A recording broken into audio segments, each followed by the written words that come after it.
The station was called Sovereignty's Cradle, and it had earned that name the old-fashioned way, by making sure everyone inside it felt small. It hung in orbit above a gas giant the color of a bruise. Rings of pale ice circled the planet like a crown that had slipped. The station itself was enormous, black glass and white metal, curved towers that reached inward toward each other like fingers trying to close. Every hallway was too tall. Every door was too wide. The whole place had been built to remind visitors that the Veth Compact had been here long before them and planned to be here long after. Ambassador Yara Vasquez walked through it alone. No aide behind her, no security, no assistant with a tablet running the morning schedule. Just her, a gray jacket, a pair of flat shoes worn soft at the heels, and a datapad tucked under one arm. She walked like a woman who had already been everywhere and found most of it average. The hall where the talks would happen was at the center of the station. It took 12 minutes to walk there from the docking bay. Yara counted them. The corridor walls were lined with panels that showed the histories of every species currently seated in the compact. Images of their first contact moments, their signing ceremonies, their leaders shaking hands and tentacles, and whatever passed for a hand in species that didn't have them. 47 species. 47 stories of joining. Humanity's panel was empty, reserved, but empty. The placard beneath it read, "Pending ratification." She looked at it for 1 second, 2, then she kept walking. The hall itself was a 40-meter oval of black stone and low light. The table ran the full length of the room. It was made from something that wasn't wood, but wanted to be. Dark, warm-grained, polished to a mirror shine. 17 flags stood on 17 small platforms, evenly spaced down the table's center. Humanity's flag was at the far end, the pale blue dot on black, the smallest flag in the room, by about 3 centimeters on every side. Nobody had done that by accident. The other delegates were already seated. 16 species in their formal dress and body coverings and biosuits and whatever else they required to exist in shared atmosphere. They turned when Yara entered. The Murath delegate, gray-skinned, four-armed, older than any building Yara had ever stood in, gave a slow, deliberate bow.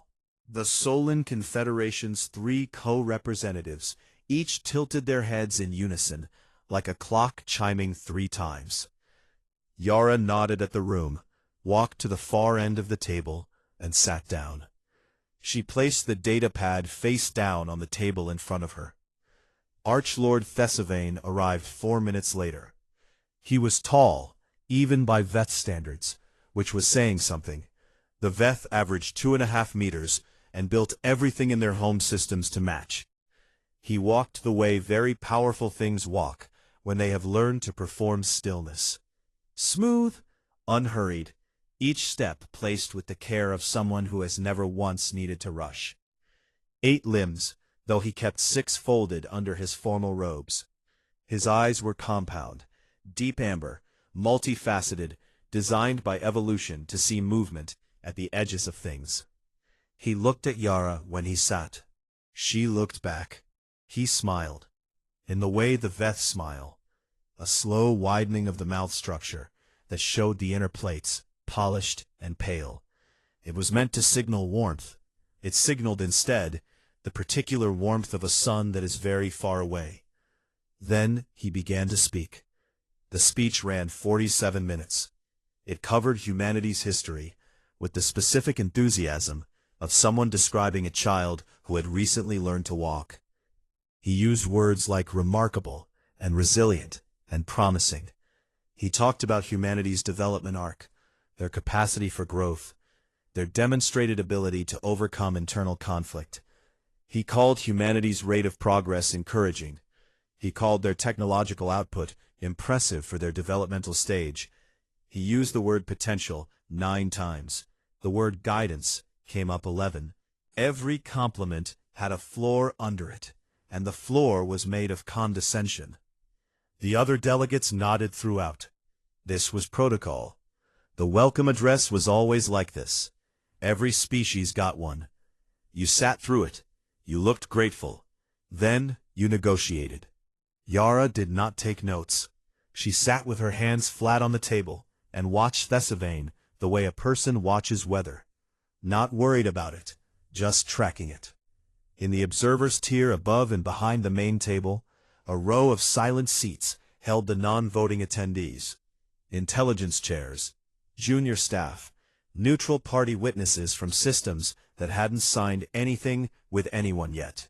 Admiral Cos Varenthia of the Galactic Intelligence Chair sat third from the left, a slim blue-gray figure in a dark uniform, a data terminal open in front of her that she was not looking at. She was looking at Yara. She had been looking at Yara since she walked in. When Thesivane finished, the room settled into the brief, formal silence that meant, your turn. The translators finished their last calibrations. The recording systems blinked green.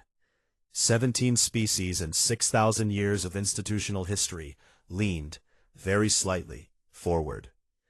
Yara said, that was something. The translator programs, calibrated for 18 languages, trained on 11,000 hours of diplomatic exchange, the most sophisticated real-time interpretation systems the Compact had ever built. Pause. Recalibrated. Rendered it, after 1.3 seconds as expression of strong positive impression. Admiration implied. Laughter moved through the Veth delegation. Warm laughter. Knowing laughter. The kind that says, she is charmed. The Archlord's smile widened. He nodded, graciously, accepting the admiration. Delegate Oravon, seated halfway down the table on the Compact side, was the youngest person in the room by a significant margin. His species was the one that had made first contact with humanity. Small, broad-shouldered, with deep brown eyes that were built for low-light worlds. He had spent 30 years arguing for this invitation. He had written 17 position papers. He had called in favors he'd been saving since his first posting. More than almost anything in his professional life, he had wanted humanity in this room, at this table. He watched Yara Vasquez with something that was not quite confidence and not quite worry, sitting somewhere in the narrow corridor between the two. She hadn't smiled when she said it. That was the thing. Most species smile when they're trying to signal warmth. It's nearly universal. Yara had said it with a face as flat and readable as the stone table. He filed that away somewhere he didn't have a name for. The afternoon session ran 3 more hours. Pleasantries, procedural business, the formal presenting of credentials. Yara answered questions, with sentences short enough to count the words in. She asked none of her own. When the session broke, a junior Veth staffer moved to collect the documents from each seat. He reached Yara's place, at the end of the table. He picked up the data pad. It was blank. Not empty. Blank. Factory reset. No network connection. No loaded files. No credential signature. It had never been connected to the Compact system at all. He stood there, holding it. Yara was already at the door. The staffer looked at the pad, looked at the door, back at the pad. He set it down very carefully, exactly where he'd found it, and went to find someone to tell. In the observer's tier, Admiral Varenthia closed her data terminal, folded it under her arm, and left the room without speaking to anyone. She already knew what she would find when she opened the classified file tonight. She had read it many times. The terms arrived on the morning of the 3rd day. They came in a formal document case, real physical paper, pressed and bound, because the Veth believed that important things should have weight. The case was delivered to Yara's temporary quarters on the station by 2 junior staffers who carried it between them like it might break. It was 412 pages. Each page had the Compact seal embossed at the top in gold. The kind of gold that had been chosen to look expensive without trying to look expensive, which is the most expensive kind. Yara signed for the delivery, carried it inside, and put it on the desk. She made coffee first. The station's kitchen unit had no idea what coffee was, and had needed 3 days of prompting before it produced something that tasted less like warm regret. She drank it standing by the window, looking at the gas giant below, the slow purple bruise of it rolling in the dark. Then she sat down and read all 412 pages. It took 2 hours and 40 minutes. She did not take notes. She did not flag pages or mark margins. She just read, the way a person reads when they already know the shape of what they're going to find, and are only confirming the details. The terms, stripped down to plain language, were this: humanity would surrender command of its independent military operations to a joint oversight board. The board would be chaired by the Veth Compact Security Directorate. Voting weight on the board, 11 compact seats, 3 human seats. Humanity would transfer resource extraction licenses in 17 contested deep space systems to the Compact's Resource Management Council, effective immediately upon ratification. In exchange, humanity would receive a 22% share of the revenue generated by those same systems, paid quarterly in compact credit units that could only be spent within the Compact's trade network. Humanity would hold observer status in the Compact Assembly for a probationary period of 40 years. No vote, no veto, advisory capacity only, meaning humanity could speak during sessions, and the Assembly could listen or not, at its discretion. In exchange for all of this, humanity received protection under the Compact's Mutual Defense Treaty, access to the Compact's trade lanes, recognition as a registered civilization. The document used the word partnership 48 times. Yara closed the case, placed it neatly on the corner of the desk, and finished her coffee. The session that afternoon was in the smaller of the station's 2 conference rooms, what the Compact called a working session, meaning the grand ceremonial table was replaced with something more practical, and the 17-flag arrangement gave way to a simple oval with water glasses and translation units at each seat. The Ark Lord was not present. He sent his senior legal delegate, a Veth woman named Osireth, who had been doing this for 800 years, and had the particular patience of someone who has watched the same play performed with different actors so many times that they have stopped pretending to care about the casting. Osireth presented the terms, the same terms Yara had read that morning, condensed to a 20-minute summary. She spoke clearly and without warmth, not from hostility, but from the simple efficiency of someone who had summarized this speech more times than most civilizations had been alive. When she finished, she folded her hands and waited. This was the part of the process where the new member's delegate made their counterproposal.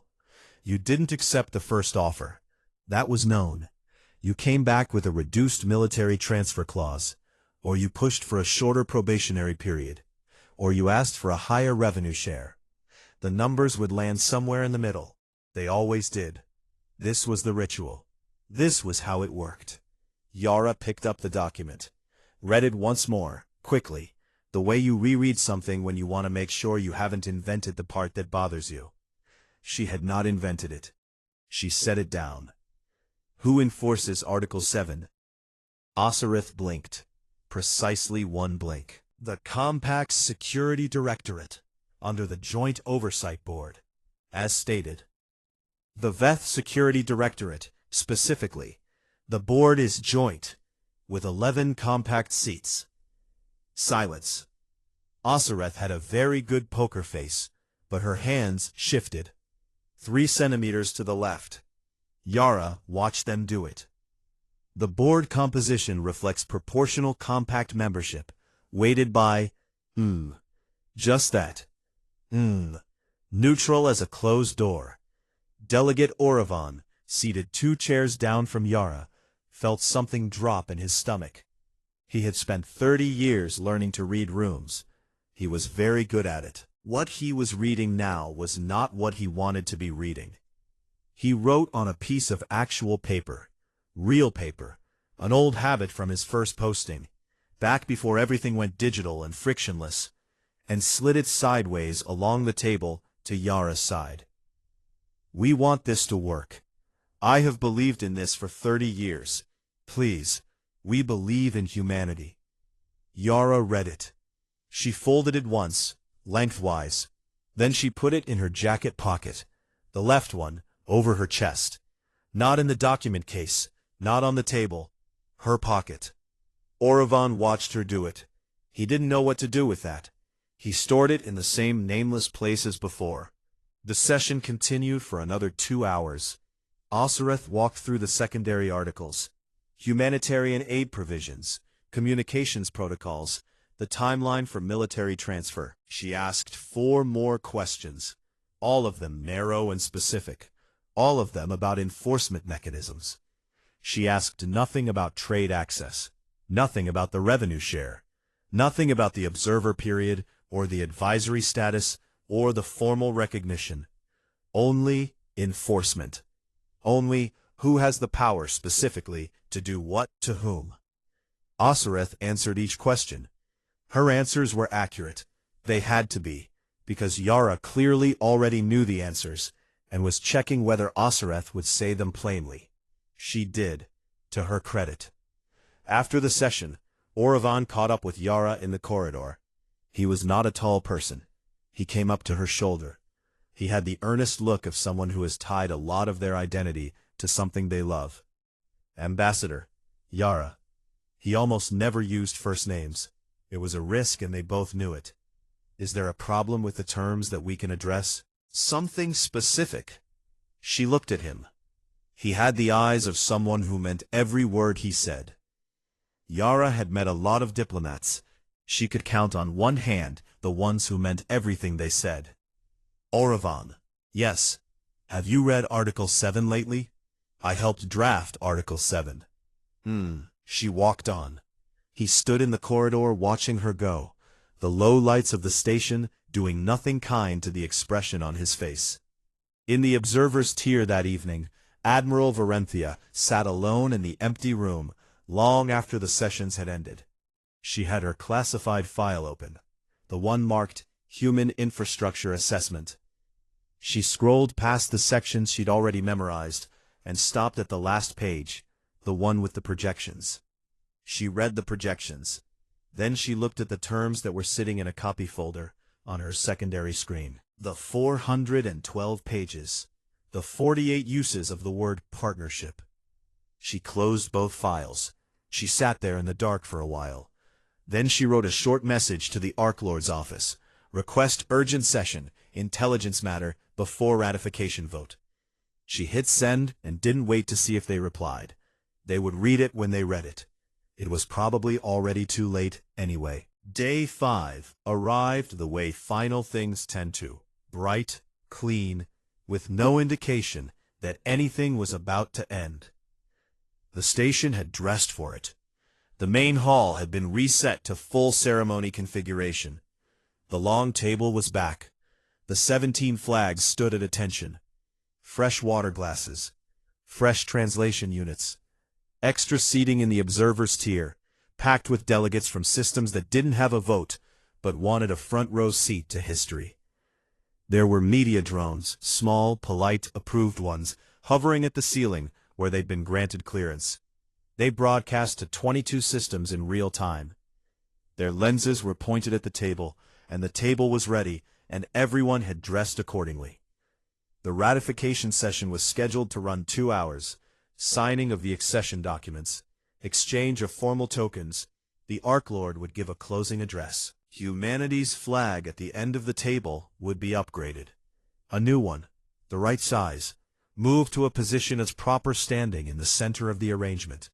This had been coordinated. The new flag was already backstage, folded, waiting. 37 staff members had worked on this event for 11 months. Yara Vasquez arrived 7 minutes early.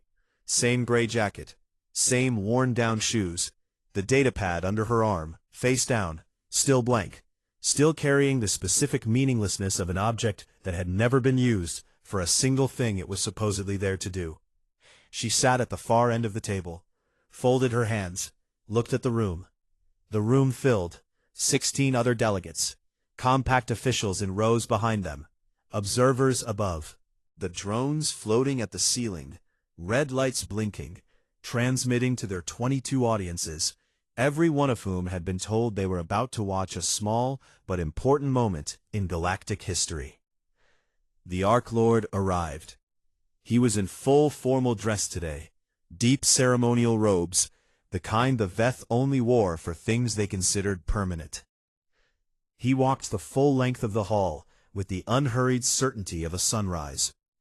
He greeted 3 delegates by name as he passed them. He nodded at the observer's tier. He looked briefly at Yara. She looked back.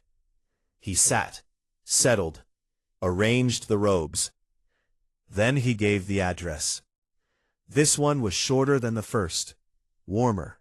11 minutes of careful practice language about the nature of cooperation, the long history of the Compact's commitment to growing civilizations, the meaning of choosing togetherness over isolation. He used the word family 3 times. He said it the way people say words they have thought about choosing, slowly, with weight, like placing a stone. The Compact was a family, he said. Every species at this table had once stood where humanity stood now, new, uncertain, looking out at a galaxy that seemed too large to navigate alone. They had chosen to navigate it together. Today, humanity had the same choice. He paused there. The room leaned into the pause. Even the drones went still.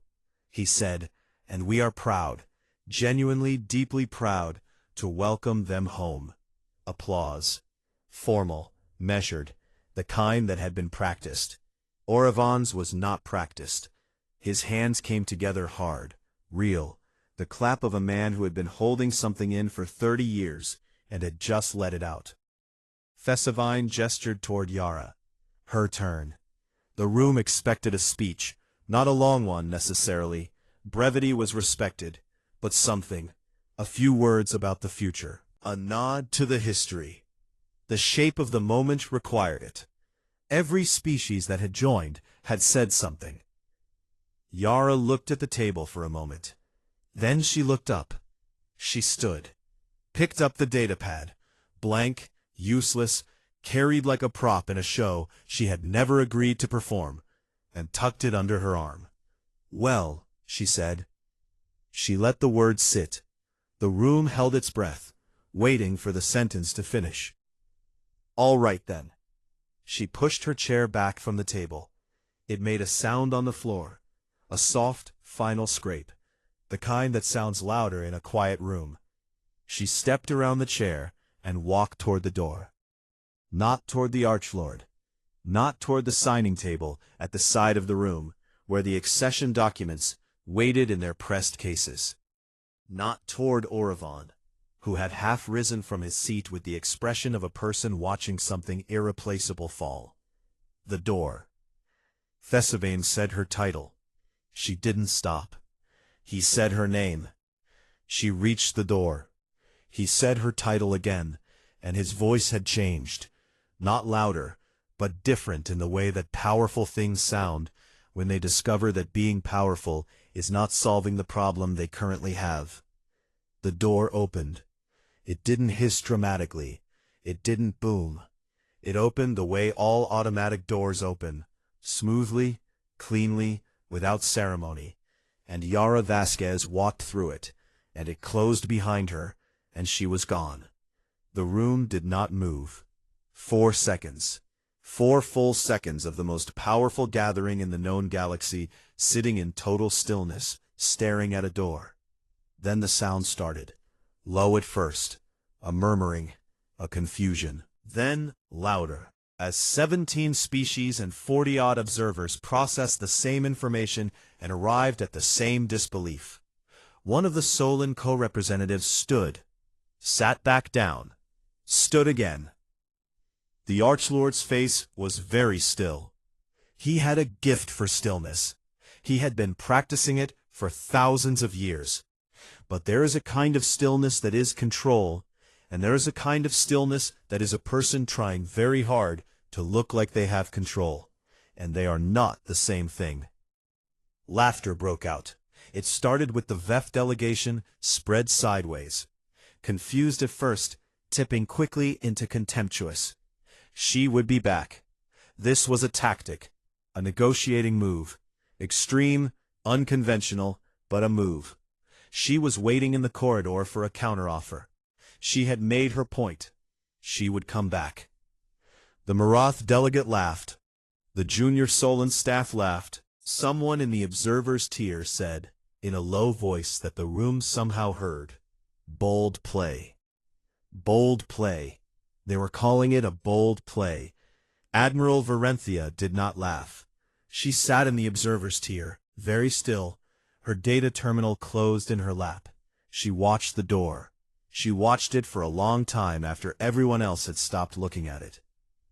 The room was still deciding it was a tactic when she pulled out a small private communicator and sent a 2-word message to her office. Begin preparation. Nobody asked her what that meant. Nobody was looking at her. Down at the table, Orivan had not sat back down. He was still half standing, his hands braced against the table's edge, looking at the door. His note was gone. He knew it was gone. He'd seen her put it in her pocket and had not been able to read what that meant. And that was the problem, he thought. That was the entire problem in miniature. They couldn't read it. They had been so sure they understood how this worked. New civilization, young and raw, comes to the table nervous, takes the terms because the alternative is isolation. Signs because signing means protection. Signs because the galaxy is large and cold, and the compact is worn. That was the template. That was 230 times of the same story. He looked at the empty chair at the end of the table. The pale blue dot on black, still standing at its platform. Still the smallest flag in the room. The accession documents were still in their cases, unopened. The new flag was still backstage. 37 staff members. 11 months of preparation. 11 months. She's coming back, someone said. Orivan straightened up. He did not say anything. He sat down slowly, the way people sit when they no longer trust their legs, and he looked at the empty chair at the end of the table, and he thought about a blank datapad and a folded piece of paper in a jacket pocket, and he did not say anything at all. The compact's response came in 18 hours. This was fast, by institutional standards. The Veth had been doing this for 6,000 years, and 6,000 years of experience had produced, among other things, a very thorough set of procedures for handling negotiation collapse, subcategory immature civilization withdrawal. There were 23 steps. They had a name for it. They had a filing system for it. They had a form. The form triggered trade restrictions. Import tariffs elevated to the maximum bilateral penalty rate. Diplomatic communications downgraded from active negotiation status to monitoring only. A formal statement of concern, which was the compact's polite way of saying, "You have made a mistake, and we are generously giving you the opportunity to realize it before things become unpleasant." The statement was sent to the Human Communications Channel at 0900 station time. By 1700, there had been no response. Not a refusal, not a counterstatement, not even an automated acknowledgement. The channel stayed open. The humans were clearly there. Transmission signals confirmed regular traffic on their end, but they simply had nothing to send back. By the following morning, the trade restrictions were in effect, and humanity still had not said a word. The compact convened an emergency intelligence session. It was held in a small, private room on the station's upper tier, accessible by clearance only. The kind of room where the real conversations happen, away from the flags and the ceremony and the drone feeds. A round table, 12 chairs, and a set of screens on the wall that Admiral Varentia controlled from her seat. Thesivane was there, grim-faced, which was rare. Osireth, the legal delegate, her composure intact, but thinner than usual, like good fabric worn one too many times. Orevan sat at the far end, quiet, still, carrying the specific weight of someone who has been asked to attend a meeting about their own mistake. Varenthia stood. "I'm going to show you something," she said. "Some of you have seen pieces of this before. Most of you haven't. I'd ask that you let me finish before you respond." She put the files on the screens. The first chart was infrastructure. Physical infrastructure. Stations, platforms, dry docks, manufacturing hubs. The dots were color-coded by age and function. Human-built, human-operated, all of it. The chart covered 60 years. It was large. Everyone in the room understood large numbers. These were large numbers. 17 defense platforms, Varenthia said, built over the last 30 years. None of them use compact standard drive signatures, which is why our sensor arrays have been logging them as industrial equipment. They are not industrial equipment. Nobody spoke. 9 colony systems, fully independent, each one self-sustaining on food, water, energy, and manufacturing. Each one capable of supporting a population and a defense force without any outside supply chain. "That's," one of the junior officials started. "Outside compact jurisdiction," Varenthia confirmed. "All 9 are in systems that fall into navigational dead zones for our current long-range mapping." "We weren't looking." She changed the slide. "Most importantly, their trade infrastructure, their internal network." The room looked at it. Fesavane's face did not change, but the 6 limbs he kept folded under his robes shifted. A small movement, barely visible. Everyone at that table had enough experience reading the Ark Lord to know what it meant. The human trade network did not need the compact's lanes. It had its own, slower in some areas, more efficient in others, and completely self-contained. Every supply line that the compact had assumed humanity required, the ones that formed the cornerstone of the entire offer, the engine that was supposed to make the terms attractive, humanity had already replaced, quietly, over decades, without making any announcements about it. "They didn't need us," Osireth said. She said it the way you say something when you are testing whether the words are real. "No, the trade access we offered, they already have it. The protection?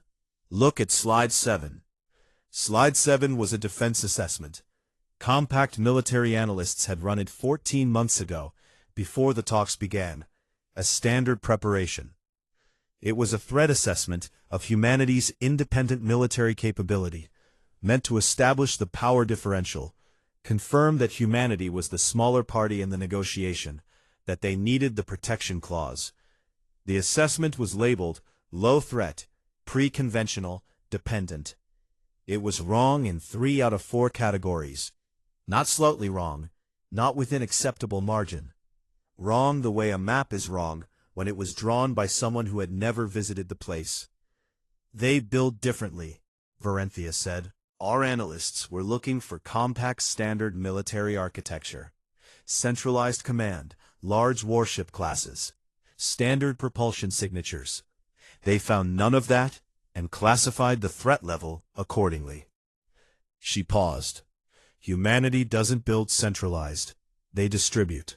Smaller units, many of them, spread across wide areas, designed to operate independently without a command structure.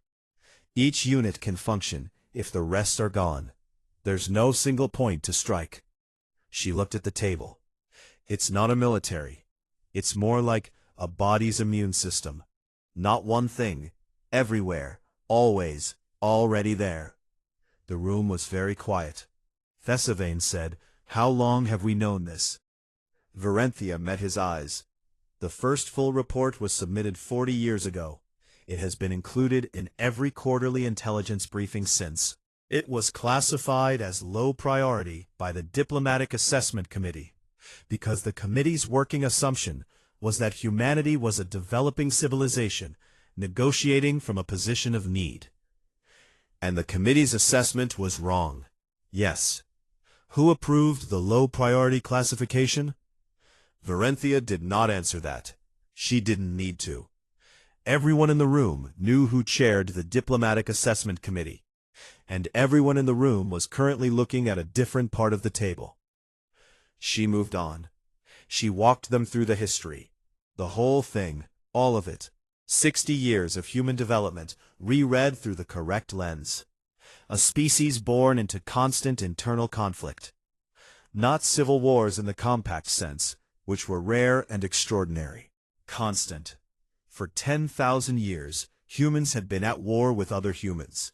Over land, over water, over the specific patch of ground that a particular group had decided was worth dying for. They had survived famines, plagues, ice ages, the heat of their own sun turning slowly against them. They had survived things that would have ended most species, not by escaping the problem, but by solving it. And their solutions were not always elegant. They were always effective. We modeled them on the Marath integration, Varenthia said. The Solon, species with high internal conflict history, strong survival instinct, good industrial capacity. Those integrations went well. The model said to expect the same pattern. And the model was wrong. The Marath and the Solon had never been alone, she said simply. They had always been part of a larger regional network. They needed the compact because they genuinely needed the framework. Humanity developed in near total isolation. No regional partners, no allied species at the door, no one to call. She clicked off the screen. They didn't build a civilization that needs a compact. They built one that survives without anything. Our offer of protection was... She stopped. Was what? Oravan said. She looked at him, and for the first time in the session, her voice shifted. Not colder, but more careful. Oravan, you know what it was. He did know. He had known it in the corridor, watching Yara's back as she walked away. He had known it when she folded his note and put it in her pocket instead of leaving it on the table. He had just been hoping someone here would say something that made it not true.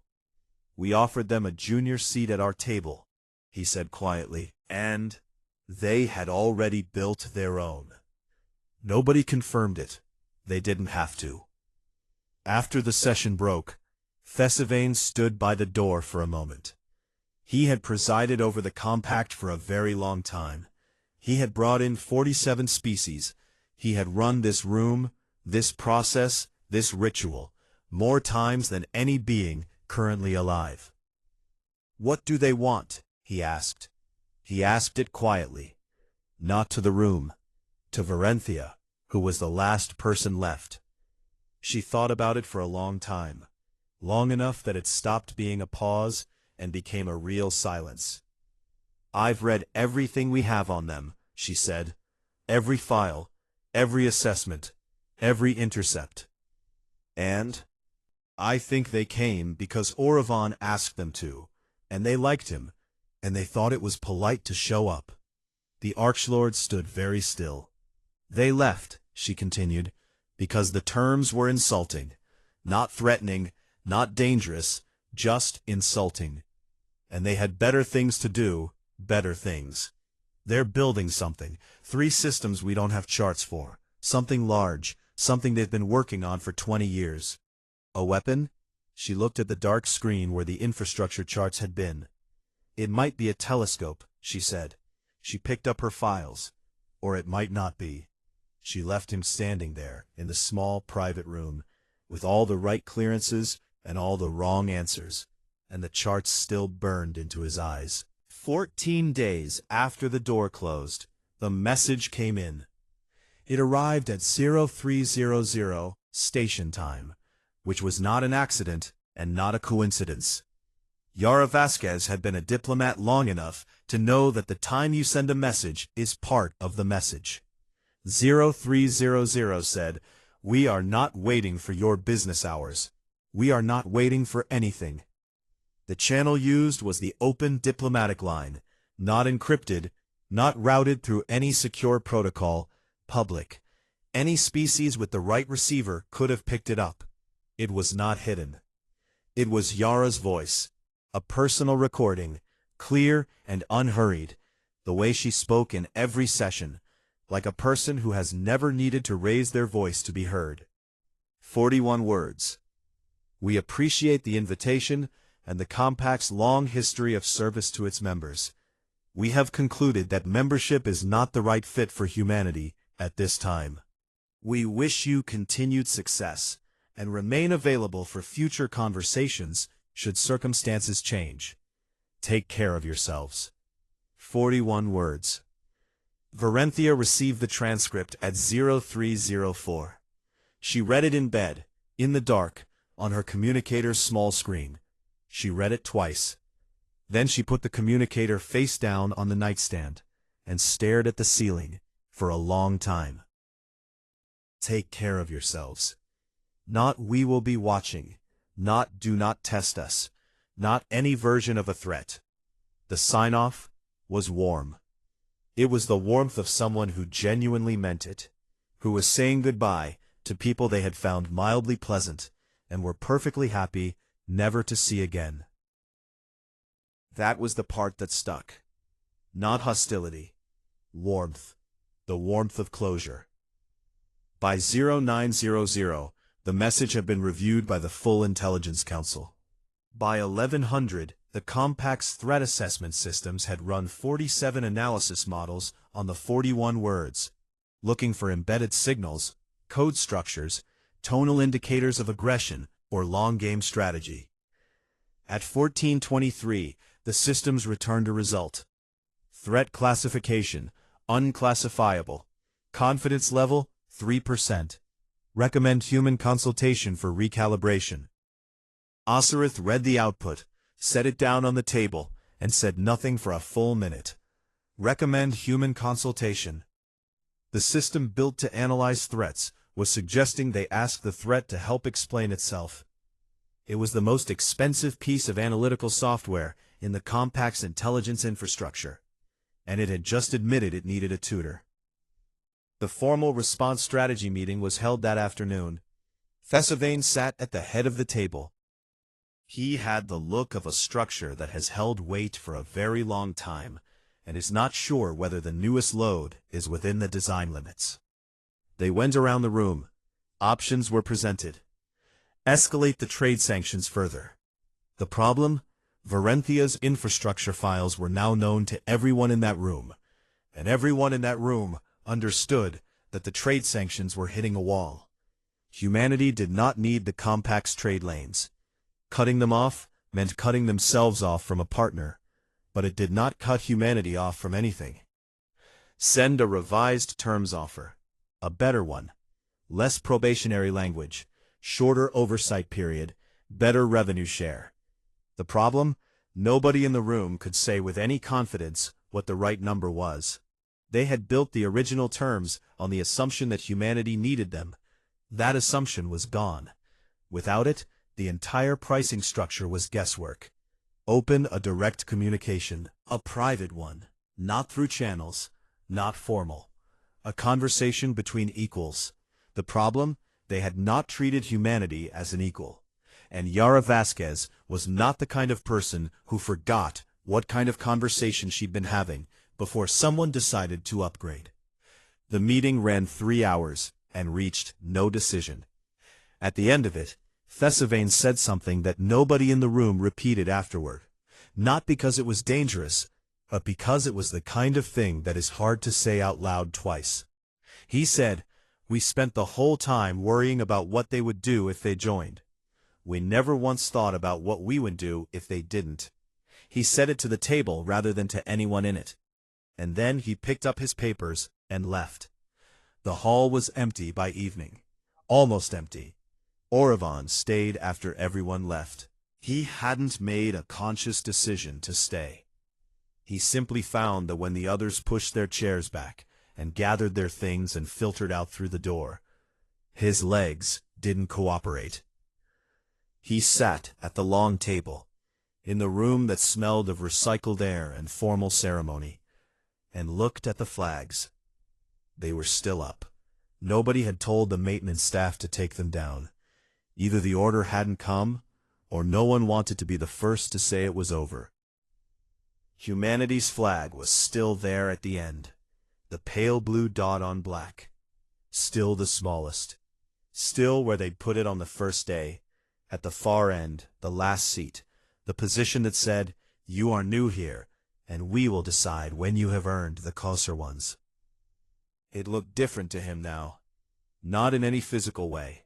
The same flag, the same placement, the same size. But now he understood, had finally, fully understood, that it had never meant what he thought it meant. He had looked at it and seen humility.